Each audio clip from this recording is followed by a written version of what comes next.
नमस्कार, आप लोग उत्तराखंड देख रहे हैं। अब मैं हूं आपके साथ काजल ठाकुर। कोरोना वायरस की दूसरी लहर में उत्तराखंड के हालात काबू से बाहर होते चले जा रहे हैं और इसको देखते हुए सरकार व्यवस्थाओं की कमान सेना को दे सकती है। राज्य के कैबिनेट मंत्री ने इसका संकेत देते हुए कहा है कि अगर हालात स्थिर नहीं हुए तो व्यवस्थाओं की कमान सेना को सौंपी जा सकती है। जानकारी के अनुसार इस मामले में रक्षा मंत्री राजनाथ सिंह ने इस बारे में बातचीत भी की है और मंत्री ने कहा है कि गढ़वाल और कुमाऊं रेजिमेंट को फील्ड में उतारा जा सकता है। मंत्री ने यह भी बताया कि इस बारे में गवर्नर बेबी रानी मौर्य और मुख्यमंत्री तीरथ सिंह रावत के बीच भी चर्चा हुई है, लेकिन जब सीएम रावत से इस बारे में पूछा गया था तो वो इस सवाल से बचते हुए नजर आए। सीएम ने कहा कि हल्द्वानी और ऋषिकेश में डीआरडीओ की मदद से 500 बेड के अस्पताल तैयार किए जा रहे हैं। इन अस्पतालों में ऑक्सीजन प्लांट की व्यवस्था भी की जाएगी।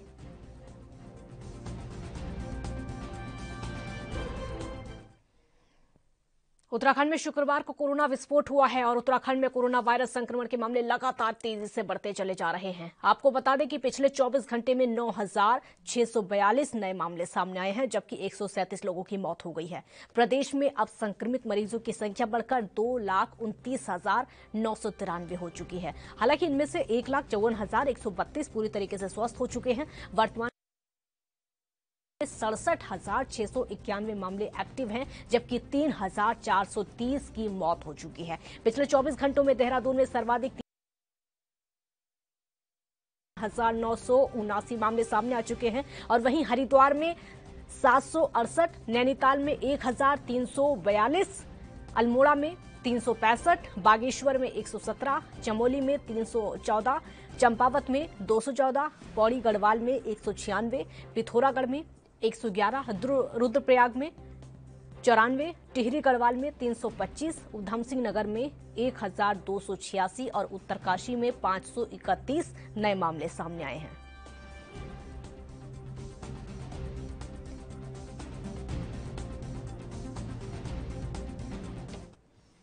राजधानी देहरादून स्थित राजकीय दून मेडिकल अस्पताल में भर्ती कोरोना मरीजों के अस्पताल से लगातार फरार होने का मामला सामने आ रहा है। घटना की सूचना मिलते ही अस्पताल और पुलिस में हड़कंप मच गया।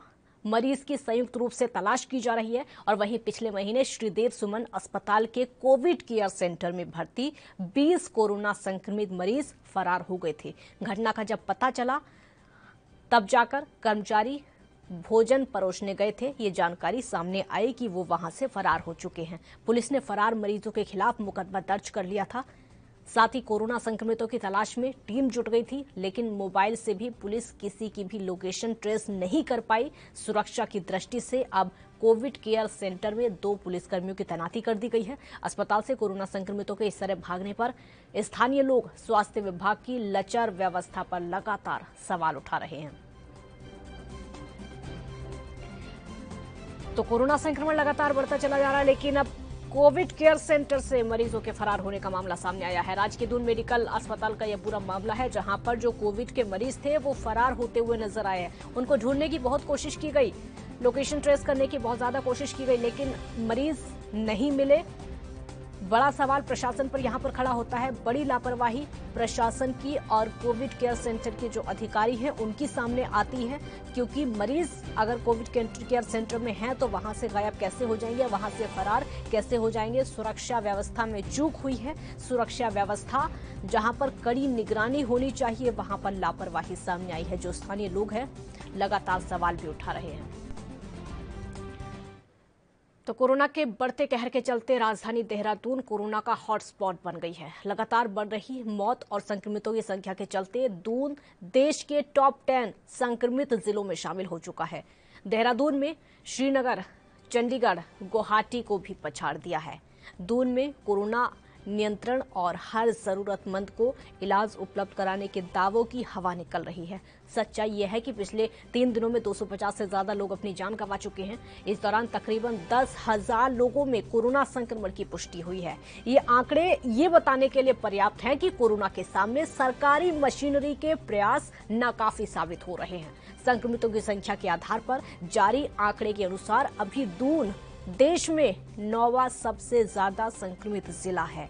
खुद स्वास्थ्य विभाग के आंकड़े दून में कोरोना के भयानक तस्वीर पेश कर रहे हैं। विभागीय हेल्थ बुलेटिन के अनुसार पिछले 3 दिनों यानी 5 से 7 मई तक के दौरान 9,882 लोगों में कोरोना संक्रमण मिला है और इस लिहाज से जिले में हर घंटे औसतन 137 लोगों की कोरोना से मौत हो रही है और वहीं इसी दौरान कुल 262 लोगों ने अपनी जान कोरोना की वजह से गंवा दी है। डिग्री कॉलेज के बाद अब सभी स्कूलों को भी बंद कर दिया गया और उसको लेकर उत्तराखंड के शिक्षा मंत्री अरविंद पांडे ने निर्देश जारी कर दिए हैं, जिसके बाद निर्देश पर शिक्षा सचिव आर मीनाक्षी सुंदरम ने 30 जून तक स्कूल बंद करने का आदेश जारी किया है। आदेश में कहा गया है कि कोरोना संक्रमण के बढ़ते मामलों के कारण सभी स्कूलों में 30 जून तक ग्रीष्मकालीन अवकाश घोषित किया जाता है और अगर कोई निजी स्कूल छात्र हित में पढ़ाई करना चाहता है, पढ़ाई जारी रखना चाहता है तो ऑनलाइन माध्यम से पढ़ाई कराई जाएगी। तो शिक्षा मंत्री अरविंद पांडे का आदेश सामने आया है। 30 जून तक सभी स्कूलों में ग्रीष्मकालीन अवकाश जारी रहेगा, यानी स्कूलों की छुट्टियां अब कर दी गई हैं। 30 तारीख तक स्कूलों की छुट्टियां रहेंगी क्योंकि उत्तराखंड में कोरोना का कहर लगातार देखने को मिल रहा है और ये कोरोना का कहर तब से ज्यादा हुआ है जब से कुंभ का मेला उत्तराखंड में लगा। तभी से लगातार कोरोना के जो मामले थे वो बढ़ते चले गए। हालांकि पहले जब उत्तराखंड में कोरोना की लहर आई थी तो इतना डर, इतना खौफ नहीं था, इतने केसेस नहीं सामने आए थे, मौत के आंकड़े उस तरीके से नहीं बढ़े थे जो लहर अब देखने को मिल रही है। जो खौफ का माहौल अब इस समय प्रदेश में देखने को मिल रहा है, लेकिन अब आंकड़े एकदम डराने वाले हैं। आंकड़े संक्रमितों के भी डरा रहे हैं और आंकड़े मौत के भी लगातार डराते जा रहे हैं। 30 तारीख तक स्कूलों को बंद करने का फैसला लिया गया है। 30 जून तक अब स्कूल बंद रहेंगे ताकि बच्चों को संक्रमण से बचाया जा सके, बच्चों को घरों में सुरक्षित रखा जा सके। एक छोटे से ब्रेक का वक्त यहां पर हो गया। आप देखते रहिए ANB न्यूज।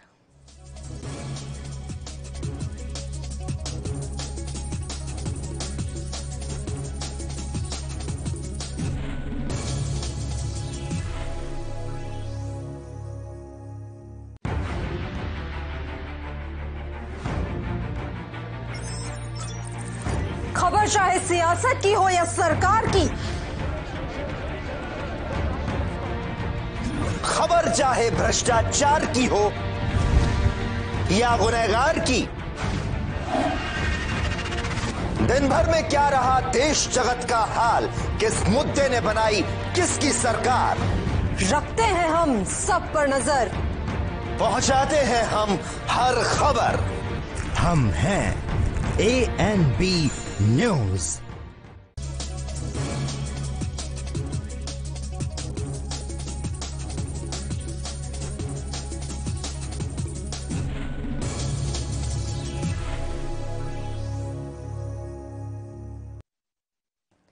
ब्रेक के बाद एक बार फिर स्वागत है आपका। पद्म विभूषण और चिपको आंदोलन के प्रणेता सुंदरलाल बहुगुणा को ऋषिकेश एम्स में भर्ती कराया गया है। वो पिछले 1 सप्ताह से बुखार से पीड़ित थे। देहरादून में ही एक निजी लैब में टेस्ट कराने पर उनकी रिपोर्ट कोरोना पॉजिटिव आई थी।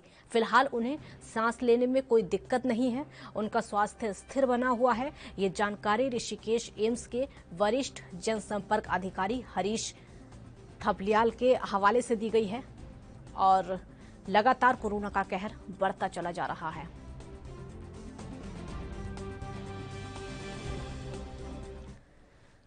तो उत्तराखंड में कोरोना संक्रमण की तेज रफ्तार लगातार देखने को मिल रही है। संक्रमण लगातार पैर पसारता जा रहा है, तो वहीं अब इस कोरोना से वन्य जीवों के लिए भी खतरा पैदा हो गया है। ऐसे में सरकार की चिंता बढ़ना स्वाभाविक है। लिहाजा केंद्र सरकार के निर्देश से जितने भी हैं राज्य के संरक्षित क्षेत्रों, सभी 6 national park, 7 sanctuaries, 4 conversation reserve और 2 चिड़ियाघरों को 15 मई तक बंद कर दिया गया है। साथ ही जानवरों में कोरोना का संक्रमण न फैले, इसके लिए खास सतर्कता बरती जा रही है। संरक्षित क्षेत्रों में ड्यूटी करने वाले कर्मियों के लिए RT-PCR की नेगेटिव रिपोर्ट अनिवार्य कर दी गई है। चिड़ियाघरों में कर्मियों से कहा गया है कि कोविड की गाइडलाइंस का पालन करते हुए वन्य जीवों को भोजन उपलब्ध कराएं। निश्चित तौर पर ये उपाय बेहद जरूरी है, मगर असल चिंता वन क्षेत्रों की है। अगर वहां पर कोई वन्यजीव कोरोना संक्रमण की चपेट में आया तो दिक्कतें और ज्यादा बढ़ सकती हैं। लिहाजा निगरानी तेज करने की जरूरत है। प्रदेश में चिड़ियाघरों में इन दिनों वन्यजीव सुकून का एहसास कर रहे हैं। सैलानियों की भीड़ है वहां पर, ना बाड़ों के इर्द गिर्द किसी का कोई हस्तक्षेप है। कोरोना की गाइडलाइंस का पालन करते हुए कर्मचारी उन्हें वक्त पर भोजन मुहैया कराने का जरूर काम कर रहे हैं, लेकिन वो तुरंत ही वहां से वापस लौट जाते हैं। दूर से ही बाड़ों में रह रहे मेजबानों पर लगातार नजर रखी जा रही है। जाहिर है कि वन्य जीव भी इन दिनों न सिर्फ आराम फरमा रहे हैं, बल्कि वो कहीं पर भी घूमने के लिए स्वतंत्र अपने आप को महसूस कर रहे हैं, लेकिन कोरोना से बचाना उनको बेहद जरूरी है।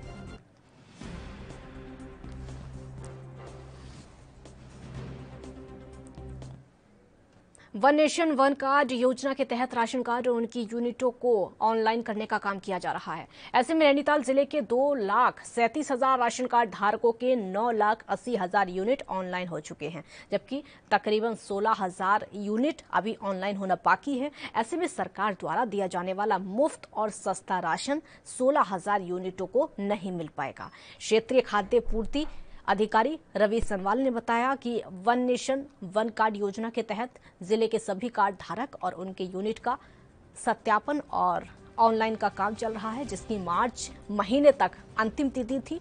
लेकिन राशन कार्ड और उनकी यूनिट का टारगेट पूरा हो जाने के बाद शासन ने उन पर कैपिंग लगा दी है और उसके चलते 16,000 यूनिट ऑनलाइन नहीं हो पा रहा है। ऐसे में कैपिंग खुलने के बाद ही 16,000 यूनिटों को राशन उपलब्ध हो सकेगा। उनका कहना है कि बचे हुए यूनिट को ऑनलाइन करने के लिए शासन से कैपिंग खुलने की मांग की गई थी। कैपिंग खुलते ही बचे हुए 16,000 यूनिटों को ऑनलाइन से अपडेट करके उनको निःशुल्क और सस्ते दामों पर राशन उपलब्ध हो सकेगा। आपको ये भी बता दें कि राष्ट्रीय खाद्य सुरक्षा योजना के तहत केंद्र सरकार गरीबों को मुफ्त में प्रति यूनिट 5 किलो राशन उपलब्ध करा रही है। ऐसे में जिन राशन कार्ड धारक और उनके यूनिट ऑनलाइन नहीं हो पाए हैं, उनको राशन उपलब्ध नहीं हो पाएगा।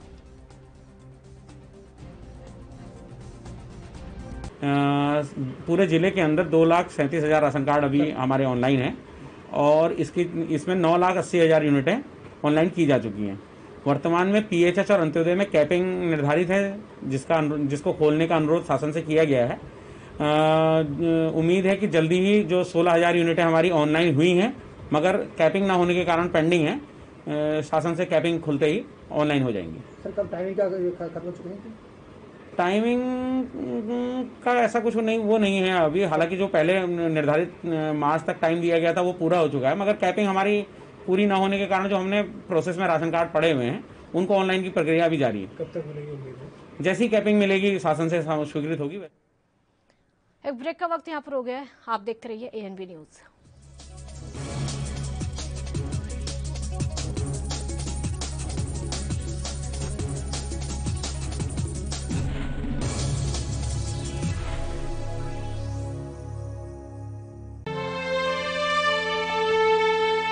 सत श्री अकाल जसवंत जी। हाँ जी जसवंत जी, की हाल है? हकीम साहब 2 दिन हो गए, बुखार ही नहीं उतर रहा। चाचा घबरा ना, आ 2 पुड़ियां खा ला, मौसमी बुखार आ, 2 दिन से चला जाऊगा। ओए तू ओही नीम हकीम है ना जिसने पिछले हफ्ते सरदूल ਨੂੰ ਕਿਹਾ ਸੀ ਕਿ ਤੈਨੂੰ ਟਾਈਫਾਇਡ ਹੋਇਆ ਤੇ ਉਸ ਤੋਂ ਪਿਛਲੇ ਹਫਤੇ ਬਲਰਾਜ ਨੂੰ ਕਿਹਾ ਸੀ ਕਿ ਤੈਨੂੰ ਠੰਡ ਲੱਗੀ ਹੈ। ਅੱਜ ਉਹ ਦੋਵੇਂ ਬੰਦੇ ਵੈਂਟੀਲੇਟਰ ਤੇ ਪਏ ਨੇ। ਕੋਵਿਡ ਹੋਇਆ ਸੀ ਉਹਨਾਂ ਨੂੰ, ਪਤਾ ਨਹੀਂ ਬਚਦੇ ਵੀ ਕਿ ਨਹੀਂ। ਓਏ ਬਾਬਾ, ਇਹਨਾਂ ਨੀਮ ਹਕੀਮਾਂ ਤੋਂ ਬਚ ਤੇ ਡਾਕਟਰ ਤੋਂ ਚੈੱਕਅਪ ਕਰਵਾ। ਭੱਜ ਇੱਥੋਂ, ਮਾਰ ਲੱਗਿਆ ਸੀ ਮੈਨੂੰ। ਜਦੋਂ ਵੀ ਕੋਰੋਨਾ ਵਾਇਰਸ ਦਾ ਕੋਈ ਲੱਛਣ ਜਿਵੇਂ ਕਿ ਬੁਖਾਰ, ਗਲਾ ਖਰਾਬ ਆਦि ਆਉਂਦਾ ਹੈ ਤਾਂ ਉਸੇ ਵੇਲੇ ਡਾਕਟਰ ਕੋਲੋਂ ਚੈੱਕਅਪ ਕਰਾਓ। ਨੀਮ ਹਕੀਮ ਤੋਂ ਦੂਰ ਰਹੋ। ਸਮੇਂ ਸਿਰ ਚੈੱਕਅਪ ਨਾਲ ਤੁਹਾਡੀ ਜਾਨ ਬਚ ਸਕਦੀ ਹੈ। ਪੰਜਾਬ ਸਰਕਾਰ ਵੱਲੋਂ ਜਨਹਿਤ ਵਿੱਚ ਜਾਰੀ।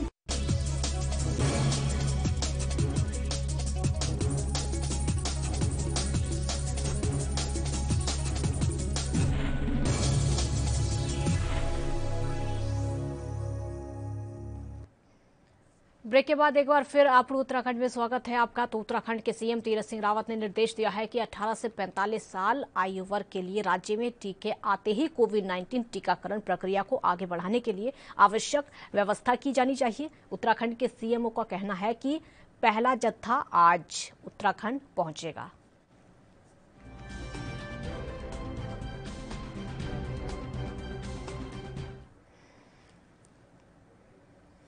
और वहीं उत्तराखंड मौसम विज्ञान केंद्र ने अगले 24 घंटों में देहरादून, टिहरी, पौड़ी, अल्मोड़ा, नैनीताल और चंपावत जिलों में कहीं कहीं हल्की बारिश के साथ साथ ओलावृष्टि की संभावना जताई है, जबकि उत्तरकाशी, रुद्रप्रयाग, चमोली, बागेश्वर और पिथौरागढ़ में हल्की बारिश के साथ बिजली गिरने की संभावना है। मैदानी क्षेत्रों में 30 से 40 किलोमीटर प्रति घंटे की रफ्तार से आंधी आ सकती है। और आपको बता दें कि जिले में चमोली की अगर बात करें तो चमोली जिले में पिछले 5 दिनों से दोपहर बाद बारिश और बर्फबारी का दौर जारी है। जिले में निचले क्षेत्रों में बारिश और ऊंचाई वाले क्षेत्रों में बर्फबारी हुई। शुक्रवार को बद्रीनाथ धाम की चोटियों के साथ हेमकुंड साहिब, रुद्रनाथ, फूलों की घाटी और अन्य ऊंचाई वाले क्षेत्रों में बर्फबारी हुई, जबकि निचले क्षेत्रों में बारिश हुई। बारिश बर्फबारी से मौसम में ठंडक आ गई। हालांकि बारिश से आलू और गेहूं की फसल भी खराब हो गई।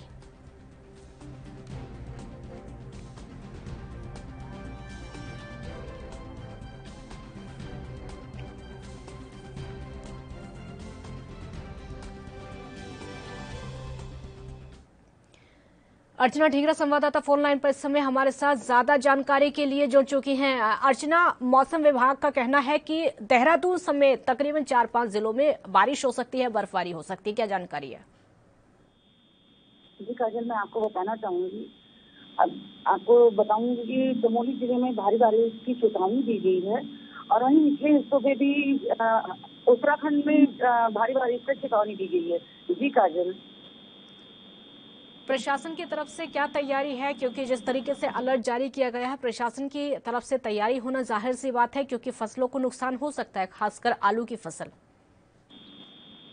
जैसा कि काजल आपको बताना चाहूंगी, पहले से ही बताया गया है कि भारी बारिश की चेतावनी जब बता दिया गया है कि भारी चेतावनी दी जा रही है कि आप यहाँ पे भारी वर्षा होगी और आप लोग अपने अपने आप को, प्रशासन की तरफ से यही है कि पूर्वानुमान के हिसाब से उनको बताया जा रहा है। जी काजल, बहुत शुक्रिया आपका इस पूरी जानकारी के लिए। अगले 24 घंटों में बारिश और ओलावृष्टि की संभावना जताई जा रही है। देहरादून, नैनीताल समेत कई जिलों में बारिश हो सकती है और ओलावृष्टि भी हो सकती है, जिसके चलते प्रशासन को सतर्क रहना बेहद जरूरी है, क्योंकि जो फसलें हैं उनको ताकि नुकसान ना हो, फसलों को बचाया जा सके, इसीलिए प्रशासन की तैयारी होना बेहद जरूरी है।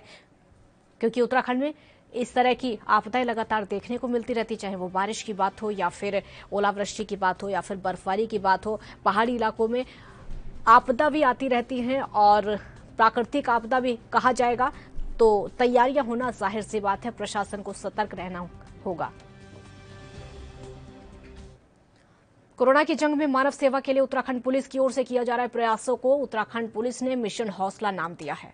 मिशन हौसले के तहत न केवल उत्तराखंड पुलिस लोगों को हर जरूरी सेवा उपलब्ध कराएगी, साथ ही संक्रमण और कालाबाजारी रोकने के लिए सख्त से सख्त कार्रवाई करेगी। मिशन हौसला नाम टिहरी की एसएसपी तृप्ति भट्ट ने दिया है और वहीं डीजीपी अशोक कुमार ने कहा है कि आम जनता और पुलिसकर्मियों के लिए ये एक कठिन समय है। हर तरफ कोरोना के मरीज बढ़ रहे हैं, बेड, ऑक्सीजन और वेंटिलेटर्स की कमी है। ऐसे में जो लोग कालाबाजारी और जमाखोरी कर रहे हैं, इस पर रोक लगाने, लोगों को दवा, ऑक्सीजन, प्लाज्मा, राशन समेत आवश्यक वस्तुएं दिलाने के लिए उत्तराखंड पुलिस की ओर से जो काम किया जा रहा है वो मिशन हौसला का हिस्सा है। पुलिस मदद करने और चाहने वालों के बीच में समन्वय स्थापित करके जरूरतमंदों को राहत पहुंचाएगी।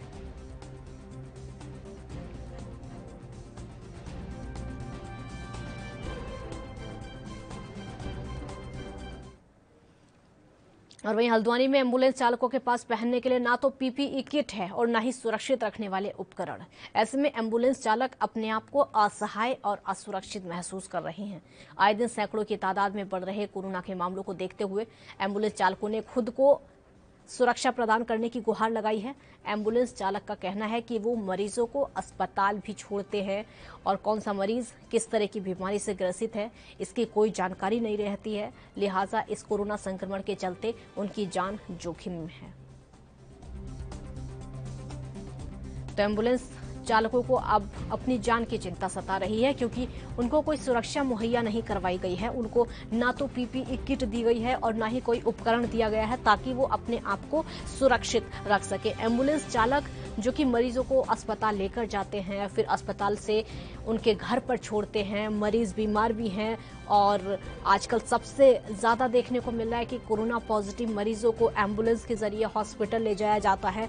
तो एम्बुलेंस चालक को बहुत ज्यादा खतरा है, इसलिए उनको अपनी चिंता सता रही है कि अस्पताल की तरफ से उनको कोई भी सुविधा मुहैया नहीं कराई जा सकती है ताकि वो अपनी सुरक्षा कर सकें।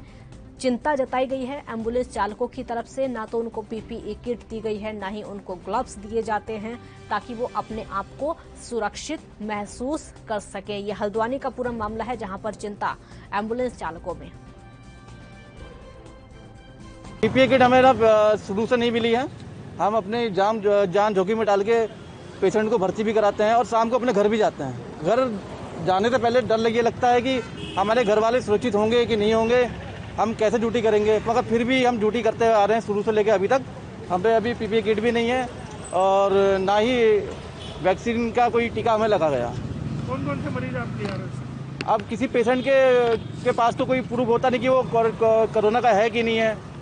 अब वो सस्पेक्टिंग हो तो हमें उसको ले आना ही पड़ता ही है। कितना खतरा है आपको? खतरा तो सभी प्रकार का है। कभी एक को छोड़ के आए तो दूसरे को रहता है। कभी क्या मांग है आपकी? मांग क्या है कि हमें सारी जो भी सुरक्षित किटें हैं वो मुहैया कराई जाए, वैक्सीन लगाई जाए।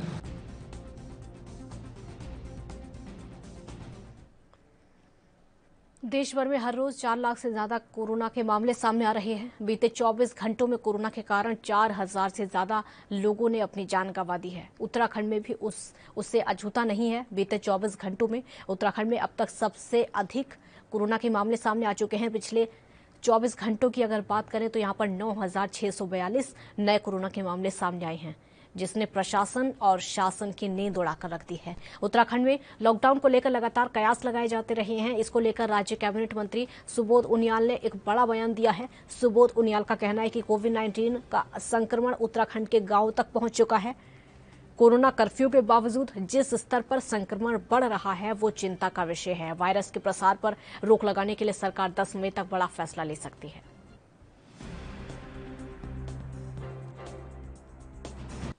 देखिए, लगातार सरकार, मैंने आपसे कहा, हम पूरी तरह से निगाह रखे हुए हैं और जिस तरह आज पूरे राज्य में तकरीबन हर जनपद में कर्फ्यू है। जिलाधिकारियों के स्तर पर जिलाधिकारियों ने अपने राज्यों की स्थिति को देखा। मैं टिहरी जिले का प्रभारी हूं, तो सरकार ने तो 3 जनपदों में इम्पोज किया था कर्फ्यू, हरिद्वार, देहरादून और उधमसिंह नगर।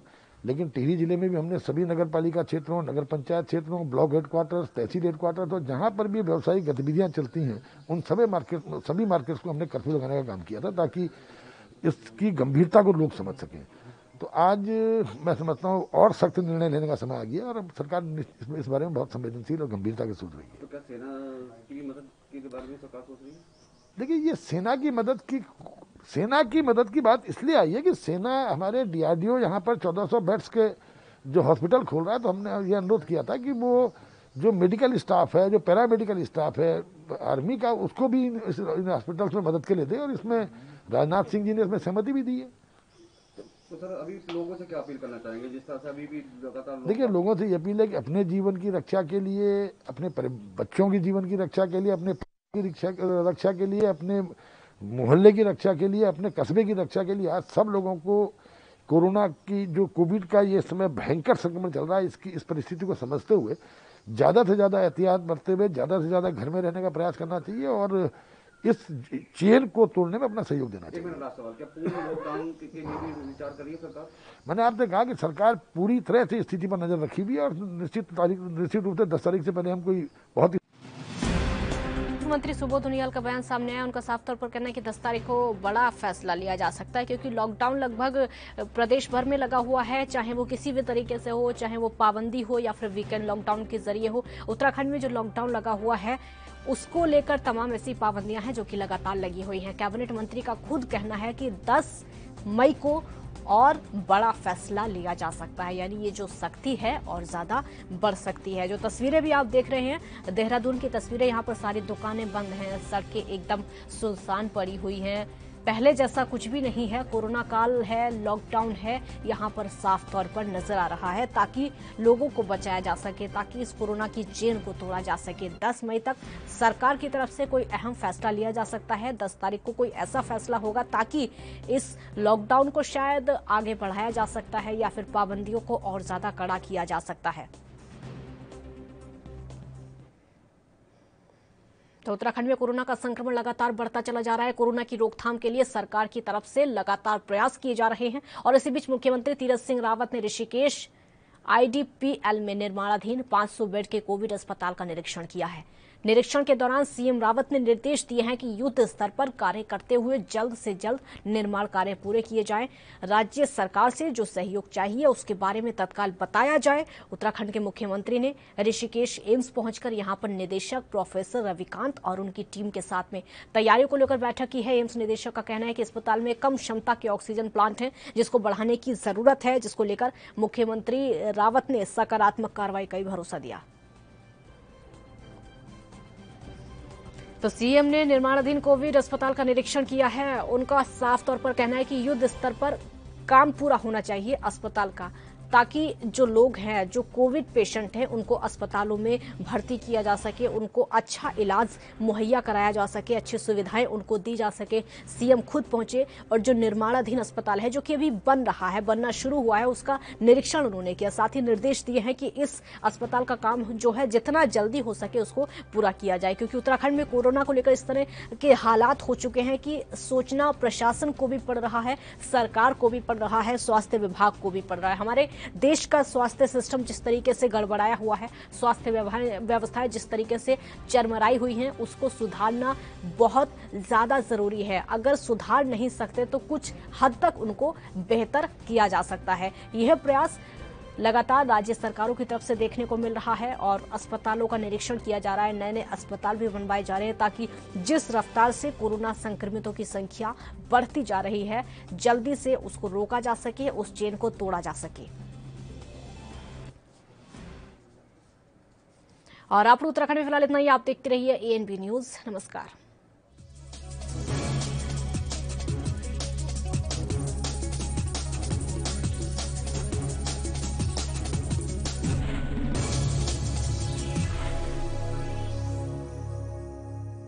कोविड-19 टीकाकरण सुरक्षित है। 45 साल की उम्र तो वध कोई भी व्यक्ति कोविड टीकाकरण करवा सकता है। टीका लगाओ, परिवार बचाओ। पंजाब सरकार वालों जनहित में जारी।